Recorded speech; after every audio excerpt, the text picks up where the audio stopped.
Orang asing akan bersaing dengan UMKM lokal, tidak akan pernah menang, jarang menang. Kalau kami itu setuju ada perkembangan yang baru, Pak, di utara. Saudara-saudara kita kan perlu pertumbuhan ekonomi di sana di utara. Menurut saya sih, kalau saya sendiri sih setuju ada bandara di sana. Calon bupati juga saya sampaikan, Pak, kami masih perlu sawah ini, Pak. Yeah. Pak, biar ada aja pada saat dia ke Badung, ke Canggu, dia foto di tengah sawah, Pak. Biar nggak nanti juga pila situ. Inilah yang menjadi pertanyaan dasarnya kembali, gimana caranya meningkatkan PAD, pembangunan di moratorium, hotel nggak boleh dibangun lagi, villa nggak boleh dibangun lagi, kira-kira gimana? Ada caranya menyikapi itu, Pak. Yaitu apa? Transparansi. Apakah Bali ini perlu dirubah menjadi New Hong Kong dan New Singapura? Dari segi apanya atau bagaimana? Sedikit saya mungkin kalau Bali dirubah kayak gitu, saya sebagai orang Bali yang lahir di Bali itu kurang setuju ya.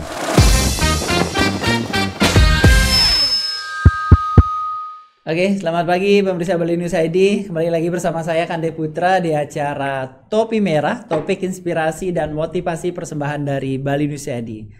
Pada episode kali ini, Topi Merah kedatangan tamu-tamu spesial ini dari kabupaten terkaya di Indonesia ya, yaitu Kabupaten Badung.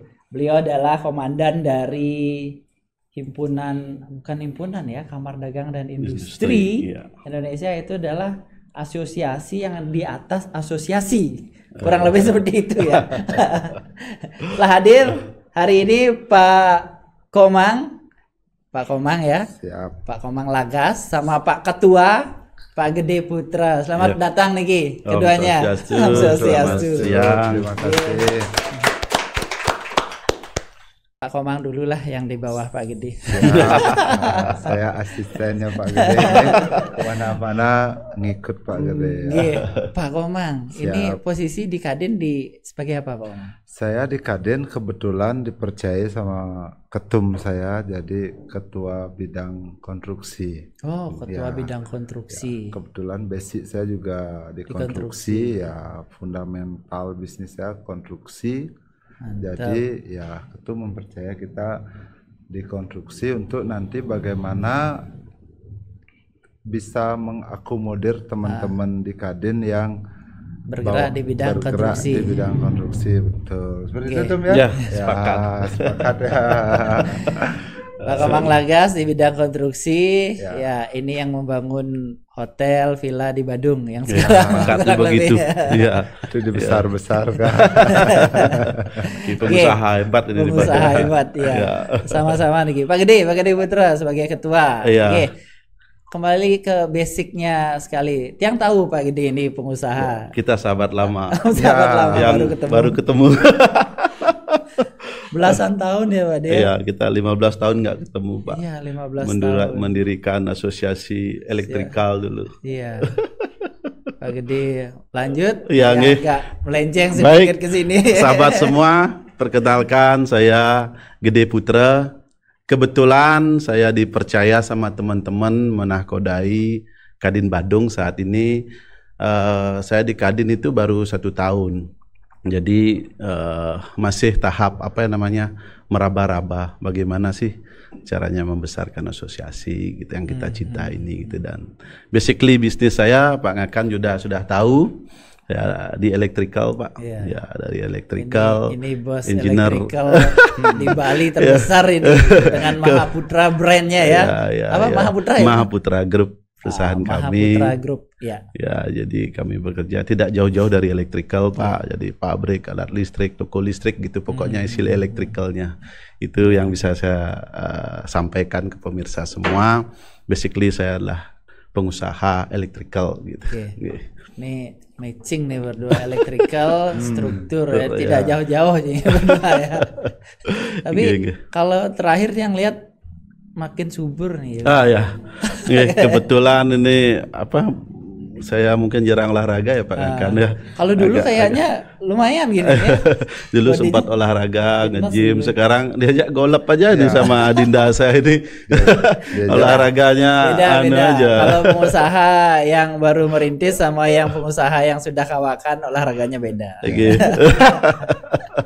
Oke, ke topik. Oke. Ke topik. Bapak kan di pengurusan Kadin. Setidaknya mungkin masyarakat umum di Bali Ya. mungkin ada beberapa yang sudah tahu dan sudah jadi anggota Kadin, termasuk di Badung sendiri. Nah, mungkin ada beberapa yang memang perlu tahu Kadin itu apa sih sebenarnya. Tadi yang sempat menyampaikan ini di atasnya asosiasi Asosiasi dan himpunan ya. Ya, silakan. Oke. Pak Izin, Ketua, izin Pak Man. Silakan. Jadi gini, Kadin itu adalah partner pemerintah, Pak. Jadi kami partner pemerintah yang dibentuk berdasarkan undang-undang, Pak. Undang-undang kami yang menguatkan kami adalah nomor 1 tahun 87. Tahun 87. Iya, jadi beberapa pun asosiasi itu banyak di Underbo Kadin. Iya. Ya, banyak sekitar 160-an asosiasi dan himpunan. Apapun kata himpunan, asosiasi itu Underbo Kadin. Harus masuk Nah, Kadin. jadi kami adalah hub dari organisasi itu. Ada pemerintah, ada Kadin, ada asosiasi dan himpunan. Apapun menjadi kebijakan pemerintah disampaikan ke kami menyampaikan ke asosiasi. Nah, adapun nanti pemasukan buat pemerintah melalui kami menyampaikan ke pemerintah, gitu. Itu fungsi kami, Pak. Berarti sebagai perpanjangan tangan pemerintah juga. Pastinya begitu, Pak. Perpanjangan pemerintah. Banyak sekali tugas dan tupoksi kami, penyaluran informasi, mengedukasi, gitu. Banyak sekali tupoksi kami, sekitar ada 8 tupoksi yang harus saya lakukan setiap tahun lah dalam visi misi kami bekerja. Itu kan secara global seperti itu. Nah, Kadin sendiri menaungi berbagai sektor, berbagai bidang. Asosiasi. Seperti tadi dijelaskan mungkin dari asosiasi bergerak di bidang konstruksi, pariwisata dan segala macam. Gimana caranya Kadin ini merangkum semua, merangkul dan mengkolaborasi biar Kadin ini berfungsi untuk kalangan bawah masyarakat? Nah, itu udah PR besar. PR besar. Ya. Gimana tuh? Jelaskan, Pak. Jadi yang sudah ini kan Pak Gede baru nih, baru setahun. Mungkin belajar dari pengurus sebelumnya apa yang sudah beliau lakukan dan mungkin sedikit apa yang akan Pak Gede lakukan ke depan. Terkait dengan itu, Pak. Kebetulan ini kan ada pilkada pilkada Badung. Nah, disinilah peran kami, saya mau berperan dalam pilkada ini. Dalam artian bukan harus saya mengharuskan memilih A dan memilih B gitu, bukan. Dalam artian saya ingin berperan di pilkada ini, ingin menjadi hub informasi. Dalam artian apa sih yang visi misinya dari seorang Pak Bupati, terutama Badung ya. Biar pasangan A dan B itu bisa menyampaikan. Nah, di sanalah kami hadir Kadin, kami mengundang semua organisasi Underbo Kadin. Nanti acaranya akan kita laksanakan di tanggal 15 ini. Benar ya Pak Ketua ya? Ini Pak Ketuanya ada. Ketua panitia. Ketua panitianya beliau. Jadi kita akan kumpulkan Pak dari pariwisata, ada dari properti, ada dari REI properti, ada dari Gapensi dan sebagainya. Kami ingin menyerap aspirasi dan mereka menyampaikan apa yang akan menjadi kebijakan Pak Bupati ke depan dan harapannya asosiasi dan himpunan, ada IWAPI, petenun gitu dan sebagainya. Apa sih harapan mereka terhadap keinginan mereka kepada bupati yang terpilih nanti gitu. Nah, sehingga terjadilah diskusi. Itu yang ingin saya lakukan, itu yang pertama, Pak. Tapi yang sudah kita lakukan di tahun ini banyak sekali, Pak Ngakan.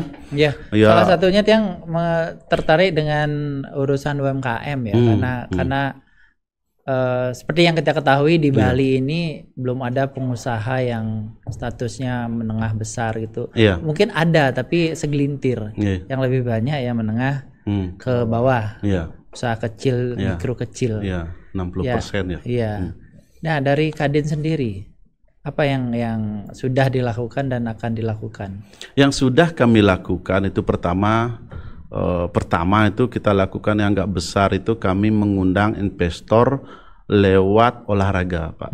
Ya, jadi kebetulan juga ketuanya Pak Komang sendiri. Pak Komang Jadi, lagi. Iya, saya Terus ketua panitia terus. iya, karena kalau kerajaan saya tuh jadi patihnya, Menteri ya ya. rajanya, saya patih yang bergerak. Ini Patih Agung apa Patih Hanom? Patih Gajah Mada. Ada. jadi kita pada saat itu ya mengundang lah teman-teman investor se-Indonesia yang kebetulan sehobi golf. Jadi kita undang se-Indonesia yang hadir itu sekitar 160 ya Pak Mang, 160 kita menginvite mereka bahwa ayo berinvestasi ke Badung. Tentunya itu kan menjadi bagian penguatan dari UMKM. Siapa tahu mereka datang ke Badung mau berinvestasi sambil olahraga. Ini kok villa bagus kan begitu? Ini villa bagus, siapa beli? Oh, ternyata teman-teman Ray, ya teman Ray yang mengerjakan bahan bangunannya, dari teman-teman bahan bangunannya bisa hidup. Itu harapan kami, sudah kami lakukan itu Pak. Jadi yang kedua mendatangkan, terakhir yang fenomenal itu mendatangkan Pak Lo Keng Hong. Oh, Iya, sempat mendatangkan Pak Lo Keng Hong. Malah dia nggak tahu ya, tahu dia ya. Iya, itu penggemar berat beliau. Iya, tidak banyak orang bisa mendatangkan beliau, dan beliau mau mensupport kami dengan tidak ada biaya, tidak ada biaya. Yang disupport juga kemarin oleh Pak Ide Bagus Rai Budarse, owner dari Head and Wine ya. Itu beliau mau datang mengedukasi teman-teman UMKM. Itu yang bisa saya lakukan, bahwasanya biar tidak hanya UMKM itu berpikir bisnis ini aja bisa menghasilkan uang. Oh, ternyata ada cara bisnis lain. Sebagai investor di perusahaan-perusahaan yang sudah settle seperti BCA, bisa ditaruh investasinya di sana. Walaupun hanya 100.000, 200.000 kita taruh, nanti kita pensiun kan bisa jadi miliaran juga kan, begitu. Harapan kita kan begitu. Yakin Pak Komang nggak 100.000 investasi. Ya artinya ratusan juta. Artinya seperti itu, kita bisa memandang sesuatu bisnis itu tidak dari satu bidang. Jadi helikopter view-nya saya buka teman-teman UMKM Badung itu, oh begini loh. Kami juga ngundang adik-adik mahasiswa untuk hadir, UMKM, kepemudaan dan sebagainya. Itu yang kita lakukan Pak Akan.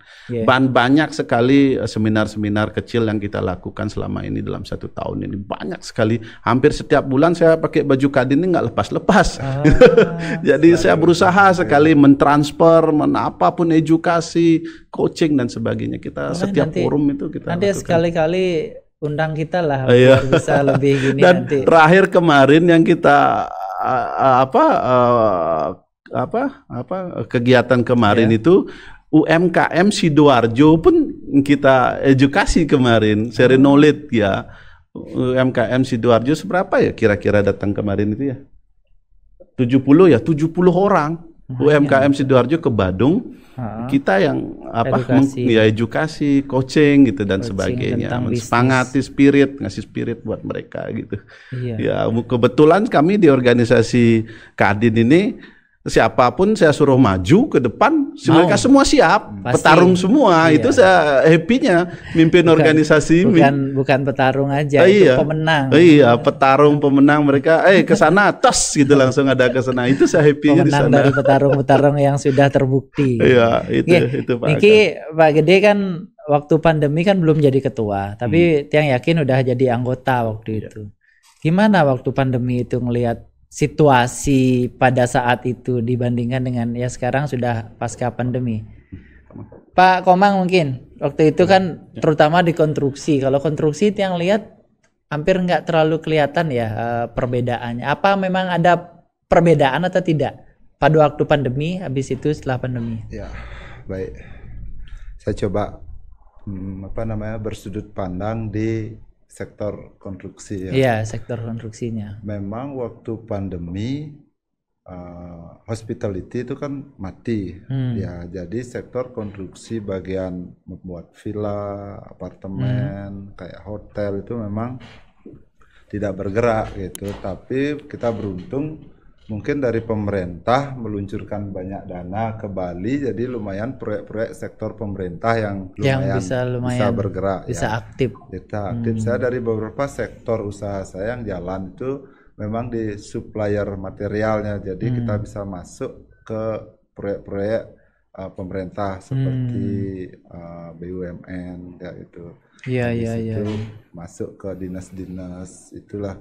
Jadi gimana kolaborasi antara organisasi yang dibawahi oleh Kadin itu bisa nanti mewadahi untuk masuk ke pemerintahan nanti tentunya biar bisa kolaborasi atau biar harapan kita berkolaborasi bagaimana UMKM Badung atau pengusaha-pengusaha Badung itu bisa berkolaborasi dengan pemerintahan yang kita tahu di Badung itu sangat besar APBD-nya ya. Seperti dia yang mention tadi ya, itu salah satu kabupaten terkaya di Indonesia. Betul. Apalagi ada satu desa terkaya di Indonesia juga di Kabupaten Badung gitu. Ya. Itulah bagaimana kita mungkin Kadin ya terkait dengan acara yang nanti yang kita akan lakukan di tanggal 15 November ini. Itu kita mewadahi bagaimana nanti pasangan calon yang akan jadi pemimpin Badung itu biar aware terhadap pengusaha Badung gitu. Yeah. Ketika nanti pengusaha Badung naik udah seperti yang dibilang tadi yang menengah ke atas sedikit, yang kebanyakan mikronya sudah 60%. Jika itu yang mikro naik menjadi menengah ke atas itu bagaimana nanti ekonomi. Feedbacknya antara pemerintah dengan swasta bergerak bareng-bareng, dia akan menjadi suatu kabupaten yang jauh terhadap kabupaten-kabupaten lainnya. APBD yang udah tinggi, ekonominya juga bergerak sangat pesat. Itu nanti mungkin akan bisa jadi kayak apa namanya tuh, kayak otonomi daerah tersendiri lah, dia bisa mengendalikan ekonomi sendiri tanpa pusat, tanpa provinsi. Ya, kita berharap mungkin itu juga akan berpengaruh terhadap taraf hidup atau taraf ekonomi bagi masyarakat. Ya, kembali ke Pak Gede. Selama ini apa kendala yang dihadapi Kadin? Kendala-kendala apa kira? Opportunity itu juga banyak, tapi di dalam opportunity itu banyak juga kendalanya, Pak. Iya, sebelum ke opportunity peluang tadi udah menyampaikan sedikit peluang, baru sedikit ya. Sekarang kalau kendalanya kemungkinan banyak ini. Ya, kendalanya kita terutama di Kadin itu banyak adalah di regulasi. Regulasi. Ya, regulasi itu kan sekarang sudah di OSS ya. Oke. OSS itu kadangkala antara aturan yang A dengan aturan B itu tidak matching ya, tidak ketemu. Ini memperbolehkan, aturan ini tidak. Nah, ini mudah-mudahan dengan adanya pemerintahan baru Pak Prabowo ini bisa mengakselerasi itu. Karena banyak saja ketimpangan perizinan yang jadi karena semua itu sekarang sudah terpusat ya, di pusat semua kan perizinan semua di pusat, jadi tidak kelihatan, tidak terkontrol atau seperti apa. Ya, saya melihatnya dua sisi dah memang. Satu memudahkan tapi juga satunya memporak-porandakan UMKM kita. Dalam bisnis persaingan itu. Dalam hal persaingan yang terlalu global, terlalu bebas. Karena saya melihat ini kita agak sedikit sudah liberal bisnis ya. Dulu pemerintah kan sudah mencanangkan yang menengah akan melawan yang menengah. Yang kecil melawan yang kecil, yang mikro melawan mikro. Nah, sekarang kita ngelihat sudah tidak adanya ring tinju yang jelas untuk kita bertarung. Oke, keep dulu di situ. Sekarang tiang ke konstruksi nih, terutama di konstruksi pasti tiang mengarahnya, tiang tahu juga karena di konstruksi itu ada sekarang grade namanya ya. Masih di grade ya. Kalau dulu kualifikasi 1 ABC kalau nggak salah. Sekarang grade 1 sampai grade berapa? 5. Sekarang berapa grade-nya tuh? Grade-nya ya? 7 ya. 7. Oh, sampai grade 7 ya. Nah, gimana di bidang konstruksi sendiri melihatnya? Kita ngomongin instansi pemerintah ya, kalau swasta oke lah. Di pemerintah ini kan kita tendernya, apalagi tendernya sekarang udah LPSE, sebelum WSS itu ada LPSE, bebas sekali. Nah, Pak Komang sendiri gimana menyikapi itu? Ini mungkin pertanyaannya bagus sebenarnya, tapi kebetulan saya tuh konstruksinya tuh di swasta. Di swasta ya, nggak gini ya. Saya di swasta. Tadi nggak ngaruh grade itu sebenarnya ya. Iya. Jadi saya masuk ke pemerintahan itu cuma spesifikasi material. Supplier. Ya, saya kan supplier material. Jadi Iya. saya itu masuk ke supply aja di Tapi pemerintahan. dari mungkin dari teman-teman di anggota Ya. Kadin pasti ada yang kontraktor yang memang banyak, fokus di pemerintahan. banyak. Ada nggak mereka cerita tentang itu? Persaingan itu sekarang mungkin pengusaha di Badung itu bersaing dengan bukan hanya dari seluruh Bali tapi seluruh Seluruh Indonesia, seluruh dunia. Indonesia. Seluruh dunia. Iya. Kita di Badung itu seluruh dunia, bukan Indonesia lagi. Itu yang sering dikeluhkan oleh teman-teman kontraktor kita yang apa namanya itu, yang tender itu tuh, Iya. karena apa namanya itu kontraktor besar dalam tanda kutip ya nggak nyebut nama ya, itu tuh sampai proyek yang kecil-kecil disikat. Nah, juga, itu yang gitu ya. disampaikan Pak Ketua Itu yang tadi. Kalau Ya. dulu pemerintah menerapkan yang besar dengan yang besar, Besar, yang ya. menengah dengan yang menengah, kecil dengan kecil. Ya. Kalau sekarang dengan kondisi seperti ini, Hmm.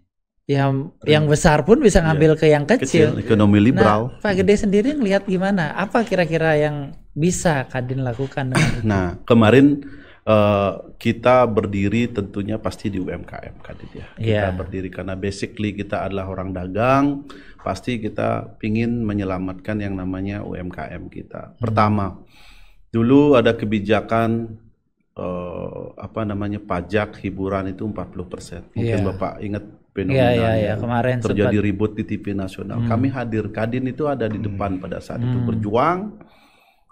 Membela mereka gitu. Jadi yang kita lawan Iya. juga perusahaan-perusahaan yang kita pada saat itu tidak sepemikiran dengan aturan itu kan gitu. Akhirnya aturan itu, syukurnya Pak Bupati kami itu kan Pak, yang membuat aturan kan di kabupaten kan? Di pusat, Oh, pusat ya? undang-undang. undang-undang, Ya, habis nah, itu kebetulan Pak Bupati kami dengan bijak, Hmm. Pak Nyoman Giri Praste, bahwasanya beliau membuat peraturan bupati bahwa tetap masih pajak hiburan kalau nggak salah 15%. itu nggak melanggar undang-undang jadinya, nggak gini ya. Tapi masih ada celah kira-kira waktu itu. Ya Makanya waktu Pak mungkin Gede- tidak setelah terjadi itu polemik yang berkepanjangan, protes dari teman-teman PHRI dan Iya. semua, akhirnya pemerintah hadir, terutama Pak Bupati Badung tetap memperlakukan 15% sampai ini. 15%. Setahu saya 15%, kalau mohon maaf kalau salah. Iya. Setahu dia, sehingga stabil lagi, tidak ada ribut-meribut. Nah, terkait dengan tidak ada ring tinju yang jelas bagi UMKM ini, nah itu yang saya sering keluhkan. Jadi dulu ada aturan kalau sudah grade-nya besar, Iya. grade 7, mungkin ya grade Iya. 5, grade 7 harus lawannya grade itu. Nah, sekarang saya melihat fenomena itu dengan adanya kegampangan mengakses, jadi tetap juga dalam lelang itu besar bisa melakukan pekerjaan kecil. Gitu. Jadi yang kecil itu tidak punya peluang. Bagaimana caranya UMKM itu naik kelas? Nah, mudah-mudahan dengan adanya pilkada ini, tentunya aturan pusat kan harus mungkin disikapi oleh bupati terpilih nanti, bagaimana caranya. Nah, itu biar kembali ada ke ring tinjunya yang jelas. ke bupati terpilih. Ya. Memang siapapun pemimpinnya memang harus punya nyali seperti yang Sepakat, Pak sepakat. Gede mention tadi kan. Iya. Aturan pusat 40% untuk Iya. pajak hotel dan restoran, tapi pada waktu itu Pak Giri ngambil sikap ya kasih 15%. Itu kan nyali itu. Tetap ya, beliau Itu kan itu saya nyali. akui beliau nyalinya luar biasa. Ya, Bali, next. luar Bali tetap ya Pak. Kalau di luar Bali saya rasa tergantung bupati Iya, atau tergantung gubernurnya. Berarti dalam hal itu kan memang ada solusi, tergantung nyali. Nyali seorang pemimpin Pemimpinnya. harus hadir pada saat itu. Goodwill-nya pemimpin itu ada Nah, nggak itu di membantu kabupaten yang naik sedikit ke provinsi. Seharusnya bagi sektor apapun, terutama konstruksi juga ya. Di sektor konstruksi itu apakah beliau-beliau itu tidak bisa hadir dengan kondisi seperti itu? Contoh di grade itu seperti yang Pak Gede sampaikan tadi. Saya rasa mudah-mudahan dengan Perda kita mungkin berbicara dengan apa di gitu. sini dengan melalui media, Iya. kita berbicara dengan media ini. Nanti kita ada acara tanggal 15 itu. Teman-teman kan Gapensi datang nanti. Iya. Apa sih keluhan teman-teman Gapensi? PHRI apa sih keluhan pariwisatanya? Kami kan menampung, menyerap sebagai spon, dan kami serahkan lagi permasalahan itu ke Pak Bupati dengan kebijakannya yang baru. Apa sih kebijakan beliau? Baik nanti yang terpilih Pak Adi atau Pak Wayan Suyase. Suyase. Nanti permasalahan kan sama, Badung kita berbicara Badung gitu. Kita serahkan permasalahan itu, dan beberapa permasalahan itu kami di Kadin sudah merangkum itu semua Pak Ngakan. Dan kami tampilkan permasalahan, kami berikan solusinya tanpa harus banyak menggunakan APBD.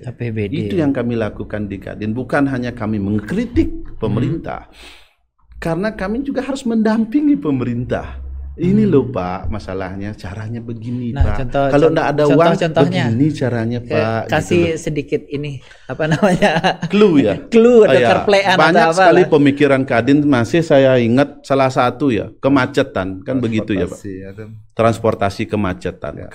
Kan kita sudah tidak bisa pungkiri Canggu, Jimbaran dan sebagainya macet. Apa yang harus kita lakukan? Kita harus balik Pak, flashback kehidupan kita yang lalu. Nenek moyang kita apa? Laut. Kenapa kita punya potensi maritim tidak kita maksimalkan? Misalnya apa? Canggu macet apa? Semagi aja buat pelabuhan kecil-kecil Pak. Langsung samping bandara itu kan ada pelabuhan nelayan di Tuban itu, di samping bandara. Ada tempat driving golf itu di sebelahnya itu kan Bandara Ngurah Rai itu punya kan ada driving golf, di sebelahnya itu ada pelabuhan kecil, buat pelabuhan kecil sana. Tinggal dari Cemagi sana ke Canggu, mana pantai yang tidak ada ombak, kita bangun pelabuhan kecil-kecil, tinggal buat koper aja langsung di bandara. Hanya goodwill, keinginan, tidak perlu dari mana uang gede, cari investor. Kami dari Kadin siap mendatangkan orang untuk investor itu. Sederhana itu, hanya ingin nggak? Benar nggak goodwill? Sebenarnya kalau ngomongin gitu, pemerintah sebenarnya udah tahu yang gini-gini ya. Mestinya Pak Gede sebagai 1 tahun hampir di Kadin, sempat nggak bicara dari hati ke hati? Sudah saya sampaikan tapi pada saat ini baru saya sampaikan. Iya, tapi belum ada final. Ya, karena saya kan tahu Bapak Bupati kami kan fokus terhadap adat budaya. Beliau memperbaiki Balai Banjar, beliau memperbaiki Puro, kan tentunya salah satu faktor penunjang pariwisata kita kan memang adat budaya. Oke lah, beliau concern dengan itu. Nanti bupati berikutnya concern dengan infrastruktur, harusnya concern dengan kemacetan. Ini pariwisata kita mau kemana? Ini bebek bertelur mas, tapi telurnya aja diambil, bebeknya akan bergudik dia gitu kan, begitu ya Pak kan. Nah itu yang sampaikan. Nggak ada regenerasi habis. Sederhana itu, buat pelabuhan kecil-kecil di mana, di Canggu ada ombaknya nggak bisa dipakai, tinggal pasang ponton-ponton begitu sederhana. Tamu datang bawa koper go, daripada viral di media sosial nangis-nangis gitu pas tahun baru tidak bisa pulang kan. Itu solusi hal-hal kecil. Air misalnya, terus benua, kasih aja investor buka sebanyak-banyaknya. Air laut tinggal rubah di bukit jadikan nggak kekurangan sumber daya kita Iya, air laut tinggal di terserah mereka jadi, ya penting kan investor itu pasti harus dikasih untung kan, pasti begitu Pak. Kita paham lah gitu. Kalau masyarakat naik nanti dikit airnya ya win-win solution daripada tidak ada air kan begitu Pak. Saudara kita di bukit masalah air bisa, kemacetan bisa beberapa kita potong gitu. Di samping juga memperbesar jalan-jalan yang ada kan begitu Pak. Dan mutar lalu lintas kita, banyakin jalan satu arah gitu untuk memutus kemacetan gitu. Pak Gede kan mention tadi permasalahan utama kita mungkin tahu pariwisata Bali itu yang kendalanya sekarang kemacetan. Sampah gitu yang paling utama permasalahan Bali kita bilang. Nah, kemacetan sendiri ke arah Canggu tadi ada sedikit masukan, mungkin bikin ponton segala macam. Tapi kalau itu belum dilaksanakan, sekarang kan sudah mulai groundbreaking MRT. Iya, infonya begitu. Karena saya kemarin tidak sempat ke sana. Iya. Kadin sendiri melihatnya gimana? Dari segi infrastruktur juga gimana kira-kira itu? Terkait groundbreaking itu, terakhir saya waktu ada acara, saya akan ikut organisasi HIPMI juga. Di sana melihat presentasi terhadap sistem dari MRT itu, sistem itu memang ada investor dari Cina gitu. Korea kalau nggak salah ada sempat Korea atau Cina ya? Korea, Jepang, Cina. Itu semua didatangkan dari Cina, mesin-mesin itu. Di sini kita menyiapkan lahan akses kayak itu ya, mungkin memang dari gambar plan layout dari dari airport sampai ke Cemagi 5 stasiun, nanti tahap 1, tahap 2-nya dari airport ke Pecatu kayaknya tahap 2-nya. Tahap 3-nya sampai ke Sanur ke Ubud. Nah, ya itu. Kalau melihat dari rencana kerja di atas presentasi layar memang bagus. Nah, setelah itu bagus, di bawahnya tuh ada mall kayak gitu, kalau nggak salah ada mall stasiun kayak di Singapura lah, di bawah kan ada mall, lantai bawah malah mall, di atas kelihatan rata, di bawah masuk stasiun ada mall di bawah kayak gitu. Jadi kalau misalnya saya melihat itu benar dilakukan ya baik gitu, bagus, itu akan menghalau bisa beberapa persen kemacetan kita. Terutama gini tapi sepertinya investor masih hitung-hitungan, kan biasa lah kalau investor ya break even point kayak ROI, ROA ya pasti dia mengutamakan kayak itu ya kan, return ya pastilah dari investasi itu. Tapi dari Kaden sendiri setuju dengan itu? Kamu setuju sekali? Sangat setuju. Ya mungkin kalau ditanya Bali yang udah macet kayak ini 90% saya yakin setuju. Yang 10% pasti ada kepentingan nggak sih? Karena banyak kemarin yang protes, terutama driver atau Grab segala macam itu protes. Gimana mata pencaharian saya kalau semua tamunya diantar pakai MRT? Kalau gitu kita lebih melihat yang akan diantar oleh MRT adalah tamu menengah ke bawah. Nanti dia akan dapat tamu-tamu eksklusif yang akan diantarkan pakai mobil, yang dia mengantarkan pakai mobil, biayanya dia dapat mahal, jalan nggak macet kan.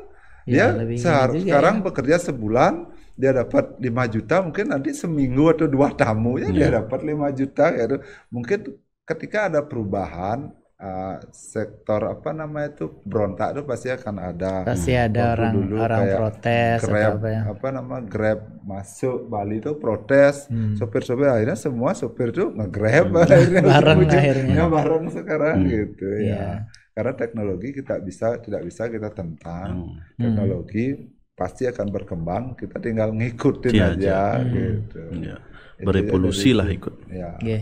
Nah, Pak Gede sendiri ngelihat perkembangan kan Pak Gede dari kecil di daerah situ ya. Gimana sekarang lihat perkembangan sektor pariwisata, terutama pertumbuhan hotel apa di situ, villa segala macam.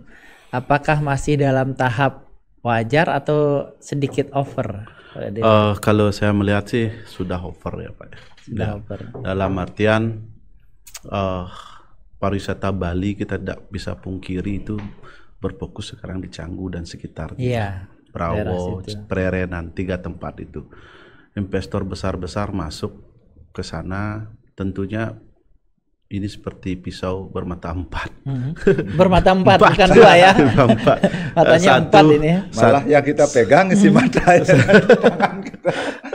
Terutama yang kita adalah urbanisasi, juga pindah banyak sekali ke sana. Jadi kaum urban itu ada 2, bahkan 3, lokal, luar Bali, Indonesia maksudnya, sama internasional. Ada 3. Nah, setelah ada urban itu kan mereka akan berebut yang namanya pekerjaan. Akhirnya apa? Di sanalah sudah tidak jelas medan tempur persaingan dalam bisnis. Yang banyak saya sayangkan adalah PMA mendirikan perusahaan yang nggak jelas juga. Yang kami sering protes selama ini, sampai hal-hal yang mestinya UMKM mengerjakan, dia mengerjakan kan gitu. Kalau sudah bidang konstruksi saya tidak menutup mata, orang asing sudah banyak. Sudah banyak. Ya, saingan. Bapak, teman-teman Gapensi bisa, kalau terus-terusan ini berlanjut, teman-teman Gapensi itu bisa nggak kebagian apa? Karena apa? Mereka orang asing itu pasti akan punya rasa trust dan kepercayaan itu sesama kulit. Sesama kulitnya. Kalau kulitnya putih, dia pasti akan lebih percaya. Misalnya juga Pak Ngakan di Australia jadi kontraktor. Ada saya orang Bali datang. Pasti saya percaya Pak Ngakan. Pak Ngakan bisa bangunin saya rumah. Orang asing juga begitu, Pak. Trustnya lebih tinggi saya lihat terhadap sesamanya mereka. Nah, lokal ini sudah menjadi second choice ini. Kalau dia ketipu sesama asing, baru dia lokal kasih gitu. Iya, dan saya takutnya sisan pilih pilih, takutnya juga lokal nanti bermasalah lagi. Nah, di sini perlu pemerintah hadir, membuatkan regulasi yang jelas, batasan sampai mana orang asing bisa mengambil pekerjaan. Nah, sikap Kadin tentang itu. Sikap Sami itu dalam masukan kami ke pemerintah yang baru itu kami menyikapi keras masalah ini. Biar apa? Peraturan PMA yang selama ini itu biar tegak benar-benar tegak. Dalam artian PMA kan ada aturannya 10 miliar dia harus investasi dengan sebagainya. Kalau ngomongin itu ya maaf saya potong, kadang-kadang persaingan bisnis juga ya, dia sebenarnya PMA tapi pakai nama lokal gitu kan. Nomini ya. Nomini Ya masih macam. di dalam tahap perdebatan masalah regulasi yang hukum dan sebagainya kan saya tidak paham. Saya hanya paham di sisi ekonominya saja. Saya memandang di sisi bukan hukumnya Pak, karena saya nggak paham hukum biar nggak salah juga nanti. Saya sisi ekonomi pertarungan di bawah ini, mengais rezekinya itu saya pertarungan di sana saya paham. Mestinya dibuat aturan yang jelas, aturan yang benar-benar berpihak terhadap UMKM. Biar nggak gini, orang asing akan bersaing dengan UMKM lokal tidak akan pernah menang, jarang menang gitu loh. Kalaupun UMKM ini kuat, super power kuat, punya sulitnya itu karena pasar kita di Bali itu asing gitu. Kecuali pasarnya lokal baru orang asing itu sulit. Sekarang pasar kita kan orang asing, sekarang orang asing udah ngambil pasar kita lokal kan sulit. Jadinya itu yang beda. Karena di Canggu ada yang sudah menyewakan sepeda motor, itu pangsa pasar UMKM itu Pak Ngakan. Sudah mulai saya lihat kasar sekali sudah permainan, cukang cukur dan sebagainya. Kalau mungkin kafe, saya takutkan itu juga. Sampai tukang parkir orang luar nanti. Iya, sudah nggak jelas jadinya persaingan itu. Mestinya PMA ditempatkan PMA di mana, diawasi oleh pihak imigrasi seperti apa. Jadi menurut Pak Gede itu belum adanya regulasi yang jelas tentang itu. Nanti entah itu dari kabupaten atau provinsi. Regulasi nasional, undang-undang itu harus benar-benar. Mudah-mudahan Pak Presiden baru sampai nanti kan kami juga masukkan ke Kadin Indonesia. Nanti dari pihak Pak Ketumanin bisa menyampaikan ke Pak Presiden atau menterian yang terkait, kan ranah kami tidak sampai sana, kami di kabupaten. Jadi mudah-mudahan kita akan surati ke pusat, surat menyampaikan bahwasanya buatlah aturan ring tinju yang jelas. Saya mau duel dengan siapa, gitu loh, lawan siapa. Sekarang frontal sekali, lawan sudah nggak jelas. Tarung bebas antara yang legal dengan tidak legal kan begitu ya. Sedangkan kita di Kadin kan pasti legal. Kita bayar pajak jelas untuk negara, kecintaan, NKRI, Pancasila, kita pengusaha merah putih gitu loh. Sedangkan mereka kan hanya kedatang, kencing, berak, tidak bayar pajak, kabur kan seperti itu. Nah, ngambil itu uang kabur, ngambil uangnya bilang lah dulu kabur. Nah, yang mendapat sampah ya kita ini, dapat sampah, dapat masalah, dapat kemacetan. Nah, itulah yang harus benar-benar pemerintah kita yang baru nanti hadirlah di sana. Itu harapan menurut saya. Pak Gede dan Pak Komang, solusi terpendek yang bisa para pengusaha yang bernaung di Kadin dan Kadin sendiri bisa lakukan terhadap hal itu. Tadi kan Pak Gede mention bahwa sudah over di Canggu pembangun segala macam. Apa kira-kira yang bisa kita lakukan, solusi terpendek lah dari masalah-masalah tadi? Masalah apa yang kemacetan atau kalau kemacetan tadi udah ada solusi sedikit. Masalah sampah mungkin. Habis itu masalah pembangunan ini yang dia mau soroti. Kemarin kan ada di mention rencana ada moratorium. Iya. Perlu itu atau bagaimana? Kalau menurut saya sih, pemikiran saya pribadi yang di Kadin, kita dikenal di seluruh dunia itu karena keindahan salah satu budaya, satu sawah kita. Sawah. Itu adalah roh dari pariwisata dan kebudayaan kita. Tidak bisa kita pungkiri itu, Pak. Saya inginkan begini, Pak. Kita berbisnis di Bali, anak cucu kita masihlah tahu namanya sawah itu seperti apa. Biar tidak tahu hanya dari googling. Oh, sawah ternyata begini ya, di dalamnya ada kata, di gininya ada lindung, ada lindung, ada jubel, ada capung, ada belau, klipes, apa lagi itu banyak itu ya. Ini kayaknya anak-anak ini yang duduk di depan Bapak ini nggak tahu, ada yang tahu namanya klipes ya? Oh, masih ada satu orang yang tahu. Yang lainnya ada tahu namanya jubel. Kan nggak tahu namanya jubel. Nah itu dah biar pingin tiang begitu Pak. Karena dan kami dari Kadin itu memang berharap ada ketimpangan perekonomian ini kan numplak di Bali Selatan. Iya. Kalau kami itu setuju ada perkembangan yang baru Pak di utara. Saudara-saudara kita kan perlu pertumbuhan ekonomi di sana di utara. Menurut saya sih, kalau saya sendiri sih setuju ada bandara di sana. Berarti ke bandara ini ya? Ya, bandara di sana. Bali Utara, oke. Ya, entah siapapun penggagasnya, entah siapapun eksekutornya. Iya.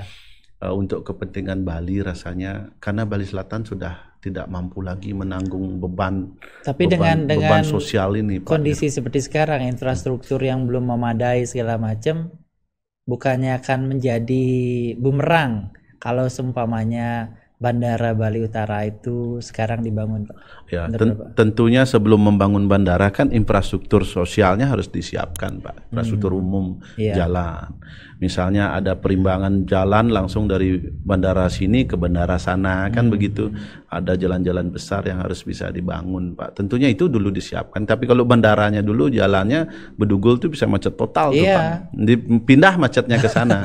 Memang harus ada jalan layang, jalan apa, terserah pemerintah membangun. Berarti yang lebih dulu infrastrukturnya dulu, harus dibangun dulu, pendukung sambil jalan, bandara bangun, infrastruktur bangun, bandara jadi, ini jadi. Itu harapan kami Pak. Biar juga tidak menjadi timbul masalah baru, dan juga saudara kami yang di Bali Utara kan bisa berbenah Pak.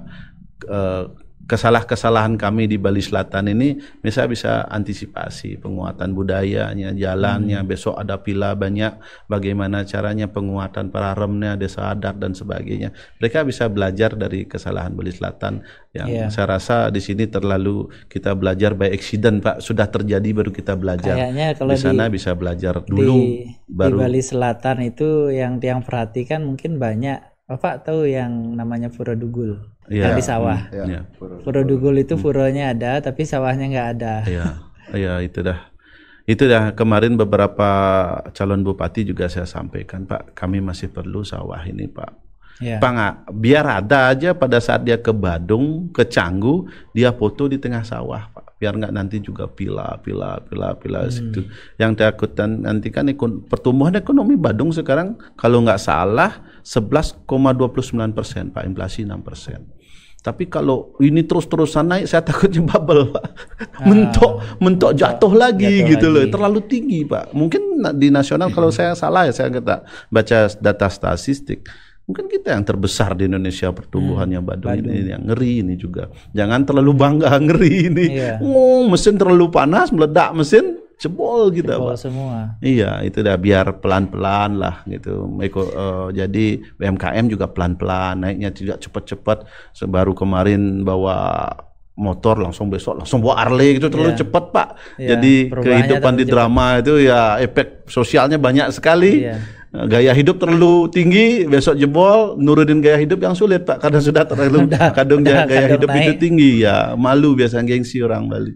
Nggak gini nanti, kalau seandainya infrastruktur dibuat, kembali lagi ke Bandara Bali Utara, nanti sama juga nanti di Bali Utara, nanti sawah-sawah berubah cepat. Apalagi kalau Tiang dapat informasi, tanah-tanah di Bali Utara itu sebenarnya sudah banyak yang merangkak naik ya, dan sudah banyak hilang, sudah di stok sama ini.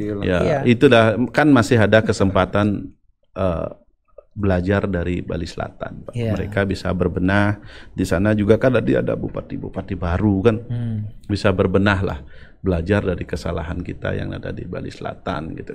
Nah Bali Selatan turun speednya kan bisa membenahi diri Pak, apa yang harus diperbaiki, sawah yang mana masih bisa diselamatkan dan sebagainya. Saya sepakat itu Pak, perlu sekali keseimbangan kita masih terjaga Pak. Kan karena kita kan ya hubungan antar manusia, hubungan kita dengan ide sang yang widiwasa, hubungan kita dengan alam itu kan biar harmonis itu karena kita jalan.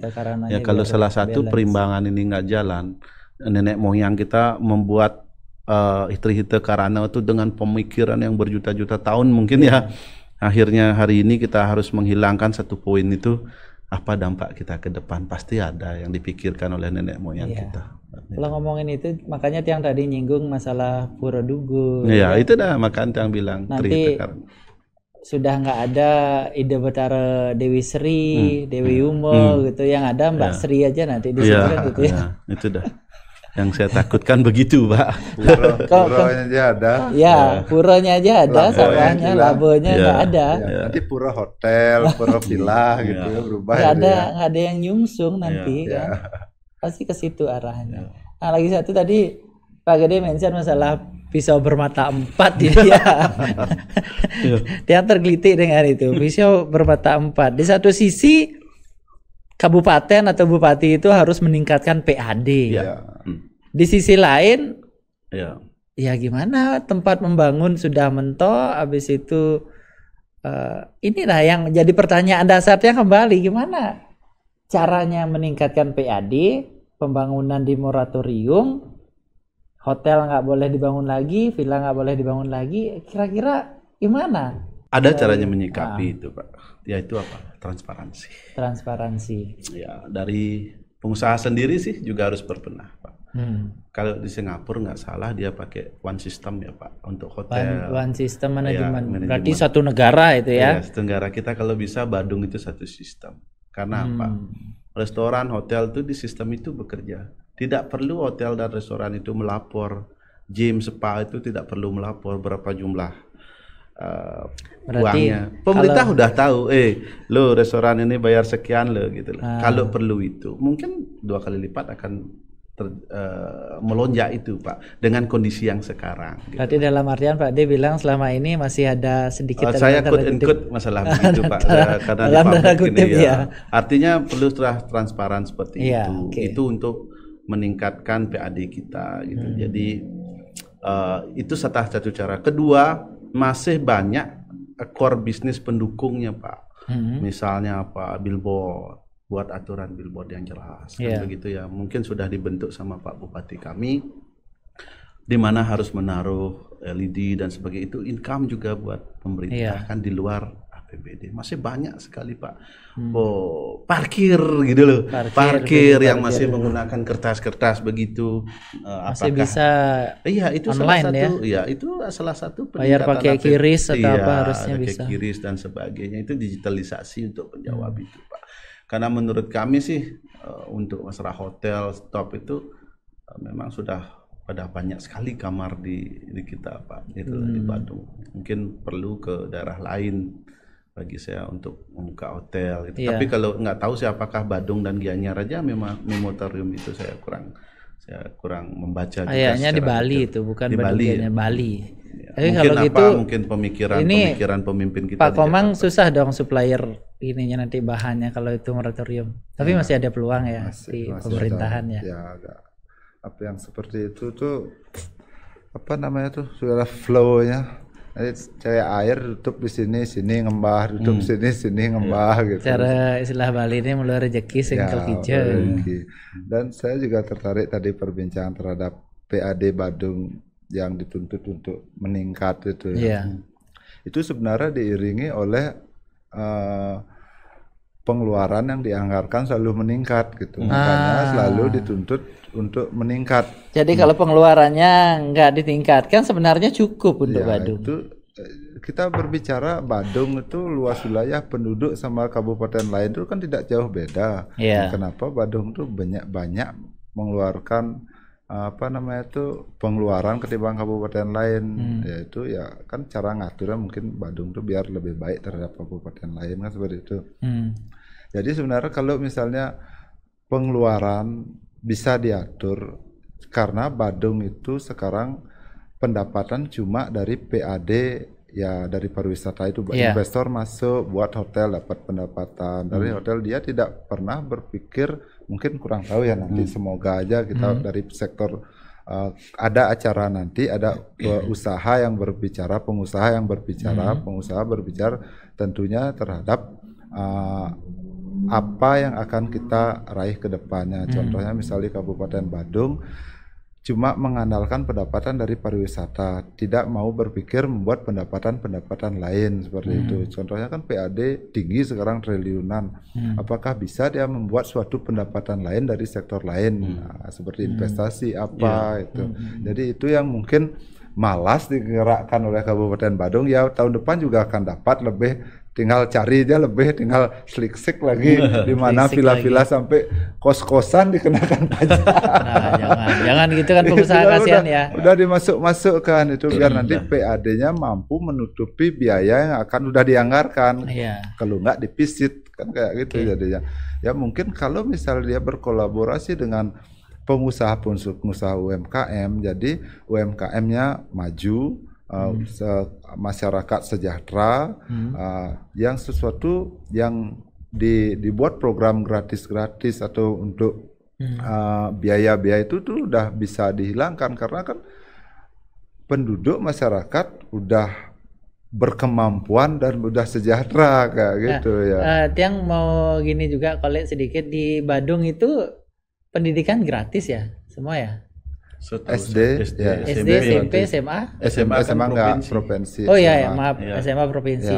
Bapak tahu nggak di Badung itu ada program beasiswa nggak untuk sarjananya? Itu karena bidang pendidikan kami agak gini ya. Tapi dari pengusaha sendiri tadi Pak Gede mention masalah CSR itu kan untuk ke pemudanya juga sudah ada kan, CSR masing-masing perusahaan yang membidangi itu sudah kami lakukan. Urunan sama teman-teman buat acara Lokengkong itu salah satu cara kami untuk mengedukasi generasi muda kita untuk cara berpikir, cara pandang, merubah cara pandang. Iya. Yang gini sedikit tentang sistem ya. Kemarin kan sempat didengungkan oleh Bapak Pak Gede Prasto, kebetulan beliau sekarang mencalonkan diri sebagai wakil gubernur. One System Management, One Island Management ya. Kalau umpamanya One Island Management, berarti kan posisi Bupati Badung itu nggak bisa seperti sekarang jadi. Iya. Kalau umpamanya dipakai One Island Management. Manajemen satu pulau ya. Iya, satu pulau.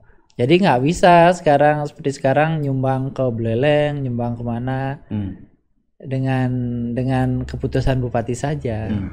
Kira-kira Kadin menyikapi itu gimana? Apa untung rugi untuk pengusaha lokal juga?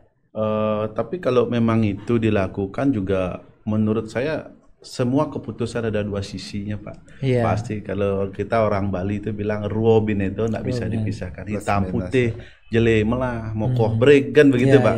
Jadi semua kedua memang kalau itu dilakukan oleh Pak Gubernur terpilih nanti membagikan pajak hotel dan restoran melalui provinsi juga bagus karena ada beberapa kabupaten yang kekurangan APBD-nya Pak, misalnya Bangli dan sebagainya itu bagus juga. Nah cuma masyarakat Badungnya yang notabene pembayar pajak tertingginya apakah akan menuntut rela nggak gitu, itu juga masih memang semua setiap keputusan rela nggak dibagi, ini pendapatan Badung loh gitu, arti Badung menyumbang sekian, termasuk juga kita Indonesia kan ratusan triliun nyumbang ke Jakarta tiap tahun kan, iya pariwisata kita. Sama balik dari pusat kan tidak banyak, itu kadang-kadang nyesek juga gitu loh, artinya ya apalah kata pemerintah kami di Kadin kan hanya tentunya kita seiring seirama Pak. Kalau orang nyanyi kurnya nada kita sama kan begitu. Artinya apapun kebijakan pemerintah menurut mereka terbaik buat masyarakat pasti kami dukung Pak. Tapi kalau ada kebijakan yang agak nyeleneh tentunya pasti kami bukan protes Pak, kami kasih masukan Pak. Ini agaknya harus kita kurang gini, perbaiki, atau ini kurang seperti itu gitu. Itu fungsi kami Pak di Kadin, menyelaraskan nyanyian tadi biar enak terdengar ke masyarakat. Itu fungsi kami Pak. Sekarang Pak Gede sama Pak Komang kemarin kan mungkin sempat menyimak waktu 2 hari lalu atau kapan Pak Prabowo presiden kita ke Bali, beliau menyampaikan bahwa akan memperjuangkan airport Bali Utara dan mau membangun New Singapura dan New Hong Kong. Dengan statement beliau, kira-kira menurut Bapak-bapak gimana?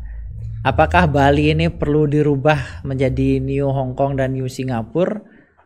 Dari segi apanya atau bagaimana? Sedikit saya mungkin kalau Bali dirubah kayak gitu, saya sebagai orang Bali yang lahir di Bali itu kurang setuju ya.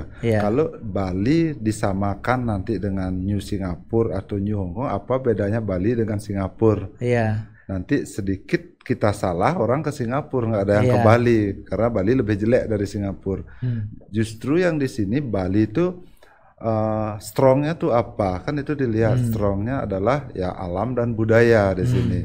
Kalau berbicara pariwisata, kita berbicara pariwisata alam di Lombok lebih banyak ke pantai alam yang lebih bagus dari Bali. Ya, kenapa orang tuh cenderung datang ke Bali internasional itu? Ya karena memang budaya sama orangnya di Bali itu sopan, budayanya bagus, tradisi itu ada, jadi hidup lah.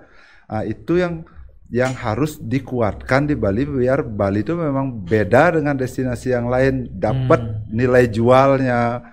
Itu kalau nanti disamakan dengan Hong Kong dan Singapura, dengan Singapura nanti ya budaya kan sedikit kurang serak ya.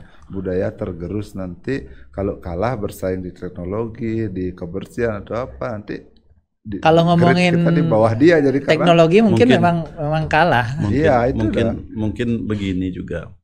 Saya memandangnya maksudnya secara umum ya, bukan spesifik. Harus seperti itu mungkin ya. Mungkin Pak Prabowo begini pengen menyampaikan, beliau kan orangnya blak-blakan gitu, plak gitu langsung berbicara. Mungkin gini, maksud beliau itu mungkin biasa Bali itu seperti Singapura itu dalam artian bukan nabrak adat budaya ya, infrastruktur mungkin. Infrastrukturnya. Kebersihan, taraf hidup masyarakatnya. Kedua, kemacetan yang terurai, infrastruktur ya kayak groundbreaking itu mungkin dia akan lanjutkan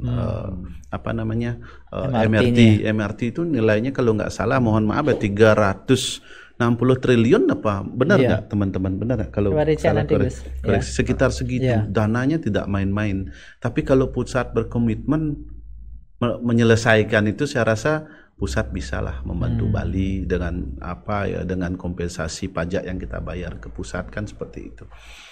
Jadi mungkin itu maksudnya secara beliau bicara secara general ya, bukannya harus nanti bagi saya menghilangkan adat budaya karena core kita itu memang different dari pariwisata kita kan adat budaya yang tidak ditemukan. Nah coba teman-teman ke Singapura dan Hong Kong, senggolan di MRT matanya nengeng teman-teman. Kalau di Bali kita ketemu bule, biar nggak kenal, halo gitu. Karena apa? Pikiran kita berbeda dengan mereka. Karena saya sempat ke Singapura itu, saya sebenarnya ogah ke Singapura, Pak. Ketemu di MRT, senggolan sedikit, dia yang salah, saya minta maaf, dia cuek saja, tidak merasa bersalah gitu. Itu orang di sana. Culture individual terlalu tinggi. Juga itu kita lakukan di Bali kayaknya tidak mengena. Orang ke Singapura kan mungkin mencari amannya, Pak. Tapi kalau di Bali bisa memberikan rasa nyaman dan aman begitu, dan ketegasan dari seorang pemimpin itu ada di Bali. Salah ya salah gitu misalnya. Pakai solar subsidi, benar pakai subsidi, yang enggak pakai subsidi gitu loh. Artinya kebenaran itu mutlak, benar mau disiplin mengikuti aturan negara. Saya rasa Bali itu yang mau Pak Prabowo. Mungkin yang pesannya mau di bidang infrastrukturnya, lingkungan, taraf hidupnya masyarakat. Nah, tapi juga tetap mempertahankan adat dan budaya kita. Nah, juga jangan nanti masyarakat Badung khususnya pada saat nanti itu memang benar-benar terjadi, jangan melupakan adat. Karena pikiran orang biasanya begini, Pak. Semakin saya beragama, semakin orang taraf hidupnya naik, menurut saya kebanyakan beradat dan beragamanya berkurang. Kepercayaannya kenapa? Dia sudah nyaman hidupnya. Menurut saya sih begitu. Mudah-mudahan itu tidak terjadi di kita. Karena di negara barat kan sudah terjadi itu. Berarti kenyamanan membuat orang berubah pikiran. Jadi. Berubah adat, sikap, attitude dan perilakunya berubah. Coba di barat dulu kan dia penganut agama tertentu, setelah hidupnya sudah bagus begitu, akhirnya apa? Dia tidak beragama, dia tidak percaya gitu. Mudah-mudahan yang saya takutkan itu, Pak, terutama anak-anak Gen Z ini, nah, kitalah yang sebagai orang tua, bagi pengusaha harus terus mendengungkan adat istiadat kita, harga mati harus kita pertahankan Pak, untuk keajegan Bali ke depan gitu. Bagaimanapun caranya upacara kita, kalau bisa jangan membuat yang terlalu besar-besar sekali gitu, menguras sampai miliar-miliar, buatlah yang tidak mengurangi makna kita sebagai menjaga adat budaya, terutama kultur Hindu kita gitu. Kita tidak melepaskan budaya kita itu gitu. Biar juga tidak menikah sampai habis 6 miliar begitu kan, kebanyakan kebuang-buang, sedangkan 200 juta sudah cukup kan, mestinya begitu. Itu sih harapan. Jadi kembali ke sederhana ya. Kesederhanaan gitu. Kalau Ekonomi kita sudah bagus, menjaga adat budaya kita dengan low cost, saya rasa akan tetap berjalan itu semua gitu. Itu mungkin harapan kita. Disesuaikan dengan kebutuhan, bukan dengan keinginan ya. Kalau keinginan tidak terbatas ya. Manusia kan tidak ada puasnya, Pak. Kembali lagi ke program. Nanti kebetulan Pak Komang ini sebagai ketua panitianya. Nanti tanggal 15 November ini ya, udah dekat, lagi berapa hari? 9 hari. 9 hari ya. Kira-kira gimana persiapan dan rencananya seperti apa, sebesar apa nanti acara itu? Mungkin bisa disampaikan dari persiapan. Ya, kita dari persiapan udah hampir 85 sampai 90%. Nanti kita udah beberapa kali rapat panitia. Habis itu kita udah mengundang paslon juga, paslon 1 dengan nomor urut yang udah dapat dari KPU itu 1, 2 udah undang, udah. Jadi berbarengan nanti di satu panggung atau dipisah? Dipisah. Jadi kita ada 2 sesi. Nanti sesi pertama itu paslon nomor 1 sesuai dengan nomor tapi urutnya, di hari yang sama. Hari yang sama. Jadi kita mulai dari jam 9 setengah harinya sampai jam 11.30 atau sampai jam 12. Sesi 1 jam 1 sampai jam 3 itu sesi 2. Jadi paslon yang kedua. Jadi paslon 1 itu udah dia balik seperti itu. Iya. Yang hadir nanti? Yang hadir dari diakomodir oleh Kadin, kita sebagai penyelenggaranya. Nanti asosiasi-asosiasi yang di bawah Kadin seperti IWAPI, HIPMI, Gapensi, kira-kira ada 10 organisasi nanti yang ikut bersama masing-masing anggotanya. Dan juga ada dari mahasiswa juga kita hadirkan. Dari paslon itu ada timnya ada sekitar berapa orang? Totalnya kalau maksimum 400 orang, kalau semua undangan hadir 400 orang yang akan di sana. Lumayan besar. Nanti akan diadakan di mana, Pak? Di Hotel Made Bali Sempidi, depan Puspam Badung. Pas depan Puspam, oke. Kalau tim Topi Merah nanti kalau berkenan bisa kita saling support, kita bisa live juga nanti di situ seperti yang kita lakukan. Boleh. Nanti tinggal didiskusikan seperti apa. Kami terbuka untuk itu. Dan itu rencananya untuk pesertanya sendiri itu bebas mengajukan pertanyaan atau memang seperti apa? Kalau pertanyaan kita jaring biar tidak melebar ke sana sini ya. Kita terkait ekonomi, sosial, budaya terhadap pariwisata di Kabupaten Badung khususnya. Nanti bagaimana nanti paslon itu jika menang, apa yang akan dia lakukan terhadap isu-isu yang terjadi sudah ke belakang ini, bagaimana dia untuk memperbaiki dan menyempurnakan agar lebih baik itu. Kita tidak membilang pemerintahan yang dulu itu jelek, tapi kita memperbaiki biar jadi lebih baik. Namanya juga manusia ya, pasti ada plus minus. Karena tadi saya sampaikan Pak Giri sudah mengawal pembangunan Badung itu dari segi budaya. Beliau memperbaiki pura-pura yang sebelumnya jarang dilakukan kan. Beliau sampai se-Indonesia beliau perbaiki pura. Kami apresiasi sekali itu. Yang singkel Bapak bani gitu, yang ke bani gitu kan gitu. Beliau berani sekali. Dan ada satu statement beliau, saya lupa mention ke tim. Baru kemarin saya lihat, kasih saya waktu 1 periode jadi wakil, 2 periode jadi gubernur. Akan saya perbaiki seluruh pura yang ada di Bali sampai selesai, bahkan se-Indonesia. Ada statement beliau. Ya mudah-mudahan dengan semangatnya beliau, dalam artian siapapun nanti jadi gubernur Bali harus lakukan itu. Harus lakukan itu. Siapapun, bukan semata-mata Pak Giri. nanti pun di Badung Bupati lanjutnya kalau Bapak sudah konsentrasi di bidang ibadah, bukan hanya di Badung dibantu ya, masjid juga, gereja juga gitu. Jadi tapi semua ya, sudah semua merata. Harus merata. Nextnya apa? Infrastruktur pariwisata yang world class service gitulah. Di Badung itu yang kita mimpikan. Di tempat pariwisata itu ada tempat pipis yang layak. Terus gitu ada minum air yang layak langsung diminum kan, itu nggak seperti sekarang ya. Mau kita ke Eropa kan di tempat wisata itu tinggal bawa apa? Tumbler itu aja gitu, nggak perlu susah bayar beli air, pengen pipis sudah ada yang berstandar. Gitu, kalau sekarang dari airport ke Kuta aja mau nyari tempat pipis di mana? Nggak ada di jalan.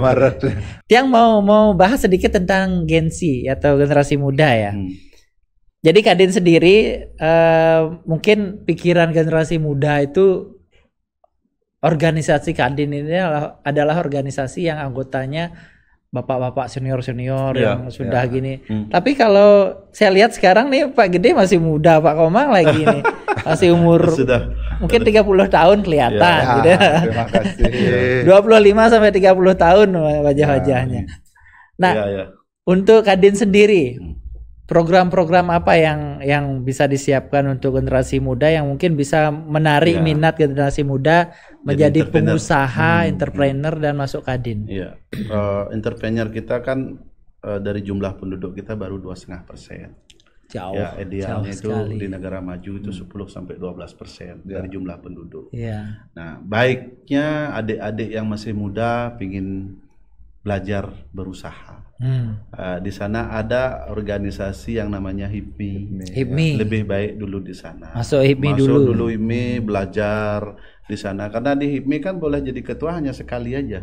Fungsinya di sana hanya kaderisasi. Itu pun hanya 3 tahun, tidak boleh lebih dan tidak boleh dipilih kembali. Nah, nanti silakan dulu di sana belajar berorganisasi. Tawang benar pleh gitu loh. Caranya mengendal orang berduit itu tidak gampang di organisasi. Memimpin orang punya uang itu paling sulit memang, Mbak. Sing diatur. Jiwa harus besar. Tidak boleh baperan. Bahasa kasarnya nyenawa impang lapis. Di sanalah mulai bos. Di sanalah mulai menempa diri. Begini loh caranya. Beda dengan memimpin perusahaan, beda dengan organisasi. Belajar, setelah nanti settle usahanya sudah bagus, sudah silahkan masuk Kadin. Kalau di HIPMI itu kan dibatasi sampai umur 40 aja. 40 KTA tahun. sudah nggak boleh keluar lagi. Nah, setelah 40 silahkan mulai ke Kadin kalau sudah settle usahanya. Di sana Kadin belajar jadi berita pemerintah gitu. Untuk menyambung apa permasalahan anak-anak muda di sana, baru ke pemerintah kasih masukan gitu. Jadi itu gitu, Pak Ngakan proses alurnya. Atau yang nanti suka di organisasi, dia usahanya di kontraktor, masuk KPNSI, masuk ke IWAPI. Kalau ibu-ibu pengen aktif, pengen punya kegiatan, ada petenun dan sebagainya, usaha-usaha, IWAPI untuk cewek-cewek silahkan di sana gitu. Nanti kalau sudah semua settle, silahkan ke Kadin. Muaranya di sana. Makanya orang uban-uban gini aja di Kadin gitu. Kang Wang lebih nguban, pipis yang ada, Pak. Tapi rekening isi banyak. gitu sih harapnya. Karena Tiang dulu ketua HIPMI. Tiang HIPMI. Tiang diajak di HIPMI, mungkin beliau Kadin, Tiang diajak. Ada partner lama ini. Digredek terus. Pasukan perang Tiang banyak sekali punya kader-kader di HIPMI yang tarik ke Kadin. Jadi loh, wadah kalian sudah di sini, tempat kalian untuk ekspor diri. Kalau jujur ya, kalau nggak Pak Gede di Kadin Badung, mungkin Kadin belum begitu kelihatan. Betul. Kalau Tiang kan lama di pengusaha juga, Pak De tahu lama pengusaha. Dari dulu Tiang juga anggota Kadin, tapi kan tergantung pemimpinnya juga. Pemimpin itu memang harus berani mengeluarkan ini dari sendiri. Mayah, payah, ngayah. Waktu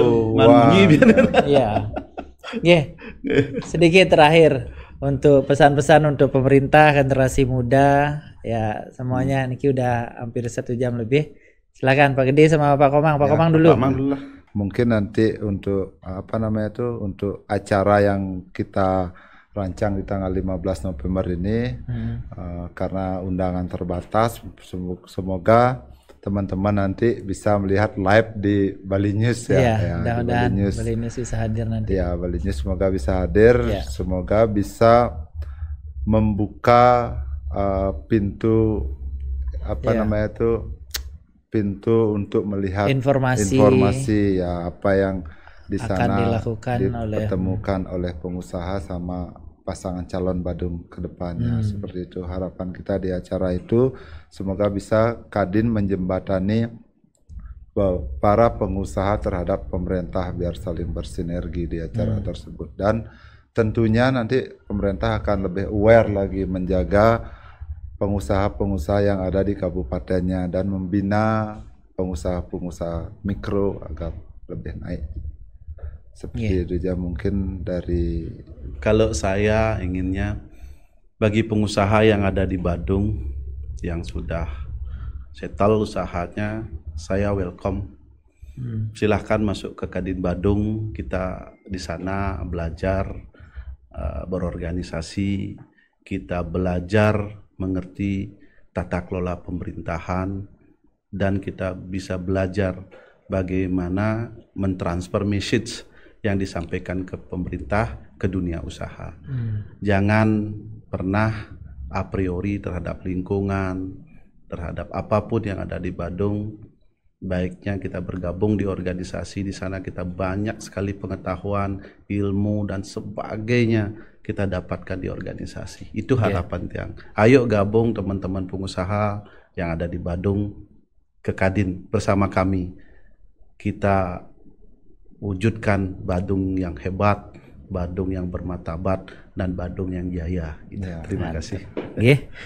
Sukses Pak Gede sareng Pak Komang. Sudah mantap closing statementnya, mengajak generasi muda pengusaha untuk gabung ke Kadin. Karena Tiang rasa seperti yang Tiang sampaikan tadi, tidak banyak yang tahu bahwa Kadin ini sangat banyak manfaatnya. Ya, dilihat cuman ngapain organisasi, masih cuman proyek gitu. Jadi tapi secara tidak langsung itu sebenarnya cara kita untuk membranding diri. Iya, membranding diri, bertemu partner gitu. Jadi berorganisasi itu bukan serta merta kita mencari proyek, mencari mata pencarian di sana. Ketika kita berorganisasi, dilihatlah di sana kredibilitas kita, kemampuan kita berinteraksi, kemampuan kita untuk melakukan menyelesaikan sesuatu. Di sana muncullah kepercayaan orang terhadap kita gitu.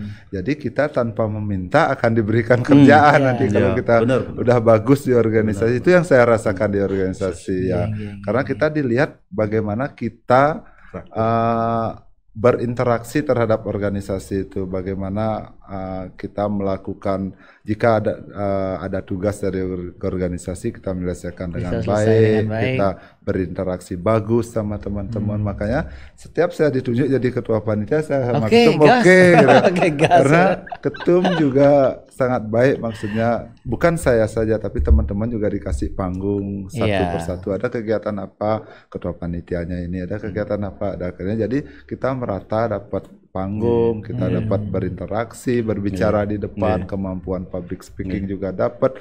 Pokoknya pengalaman itu kita banyak dapat di organisasi. Itu yang kita akan bekal nanti implementasi ke perusahaan kita masing-masing. Gitu. Dan bahkan kalau di pusat sendiri sebenarnya Kadin ini kan jadi rebutan. Kemarin itu case-nya. Tapi sudah damai Pak ya? Sudah damai. Di Badung jangan sampai gitu Pak Enggak lah. Pokoknya nggak ada yang mau nih. Udah Pak Ketua sing enak aja Pak Gede gitu. Itu tidak boleh one man one show. Hanya satu orang aja ngeliat. Yang semua kasih yang mau pingin. Ada Pak Komang, ada Adinda saya Haris, ada pendum saya, ada UKK, ada Darmawan di sini, anak muda hebat, literasi dan tulis-tulisannya beliau ya ada di belakang saya, yang menulis itu semua gitu. Ini kingmakernya Kadin, semua literasi gitu Pak Ngakan. Jadi terima kasih juga Pak Ngakan atas memberikan kesempatan kepada kami untuk memblow up acara kami dan tempat kami bisa mengekspresikan diri di dalam melalui media ini gitu. Terima kasih banyak tim semua, terima kasih banyak. Pokoknya semoga Tuhan yang membalas kebaikan kalian. Ya, sukses selalu. Niat buat baik. Bali News. Semoga Sukses, semuanya sukses akan selalu. Ya, kita sama-sama. Oke. sukses.